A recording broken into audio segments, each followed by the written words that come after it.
बिस्मिल्लाहिर्रहमानिर्रहीम। मैं हूँ शाहिद जमील, नॉर्वे के कैपिटल ओस्लो से। दोस्तों, बिलाखिर आज पाकिस्तान का एक ख़ास दिन था, एक हिस्टोरिकल दिन था, एक तारीख़ी दिन था जब मुल्क के 14वें सदर को आज मुंतखब किया गया।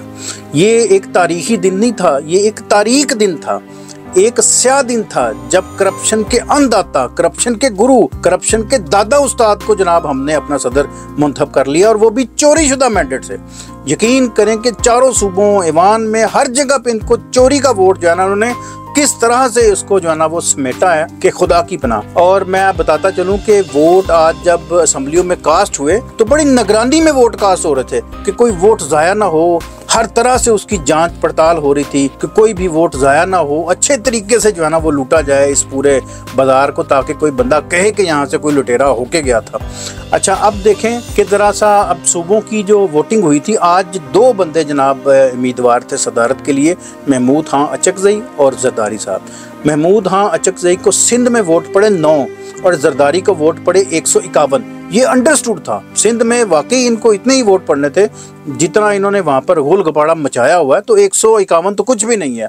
अच्छा, फिर आ जाए केपी में। केपी में बिलीव करें आज पीटीआई और आज़ाद अरकान ने वाकई महमूद अचकज़ई को जो फेवर की है वो तारीख साज फेवर है। 91 वोट मिले हैं वहाँ पर इनको, और जरदारी को वोट मिले हैं 17। जरदारी को तो वहाँ से देश निकाला दे दिया और महमूद अचकज़ई को उन्होंने हाथों पे उठा लिया।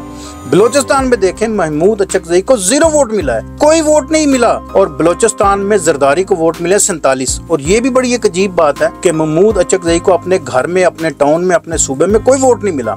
अच्छा, अब आ जाए पंजाब में। पंजाब में महमूद अचकज़ई को 100 वोट मिला है और आ जाए जरदारी को मिले 246 वोट। पंजाब के लोगों ने फिर महमूद अचकज़ई की जना लाज रखी, उनको 100 वोट दिए। अब आ जाते हैं पार्लियामेंट में। पार्लियामेंट में महमूद अचकज़ई को 119 वोट मिले, जबकि जरदारी को मिले 255।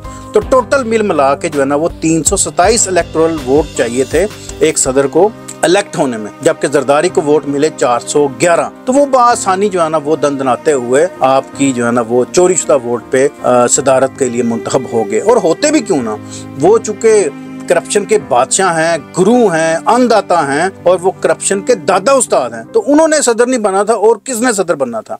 फिर आपने देखा होगा, मैं आपको थोड़ा सा तारीख के पस मंजर में ले जाऊं, जब 83 में ये साहब काउंसलर भी नहीं मुंतखब हो सकते थे, वो काउंसलर का इलेक्शन भी हार गए थे। 99 में आई थिंक जब ये जेल में थे तो बैठे बैठे इनको पार्लियामेंट के तोहफे मिल गए, पार्लियामेंटेरियन ये बन गए। फिर जब आगे आ जाएं, जब बेनज़ीर का हादसा हुआ 2007 में, तो इन्होंने वो पर्ची लहरा दी, वसीयतनामा के जी मैं पार्टी को अब चलाऊंगा, और बिलावल जो 19 साल का था तब, तो उनको जनाब इन्होंने चेयरमैनशिप पे बैठा दिया। और 2008 में इन्होंने सिंपैथी वोट हासिल किया और आपके सरों पर मसलत हो गए। और आपको याद मैं दिलाता चलूं, तब नून लीग जो है ना वो इनकी सबसे ज़्यादा खरीफ थी। नून लीग सबसे ज़्यादा खरीफ थी। आज वही जो इनको लाड़काना, मुल्तान और लाहौर में जिन्होंने घसीटना था, आज वो बड़े प्रेम से जनाब इनको जनाब वोट कर रहे थे इनके बक्स में जाके। तो ये इनकी नूरा कुश्ती का आज एक शाहकार एक ड्रामा था, एक नूरा कुश्ती का एक शाहकार ड्रामा था। इनको सबसे पहले आपको याद होगा नून लीग के दौर में ये पाबंदे सलासल थे, और नून लीग के दौर में आज जनाब देखें कि इनको वोट से जनाब वो माला माल किया जा रहा है। तो नूरा कुश्ती का आज ये कहते हैं ना कि एक शाहकार ड्रामा जो है ना आज उसका जो है ना नजर आया। अच्छा, मैं आपको और भी एक दो चीज़ें बताता चलूँ कि 2002 में न्यूयॉर्क टाइम ने मेरा ख्याल है कि $200 मिलियन का इनको जुर्माना लगाया था। इसके बाद स्विस के बड़े केस हैं, इसके अलावा इनके महल, सरे महल के केस है, इसके अलावा गैर मुल्की दौरों पे इन्होंने करोड़ों अरबों आपके खर्च किए।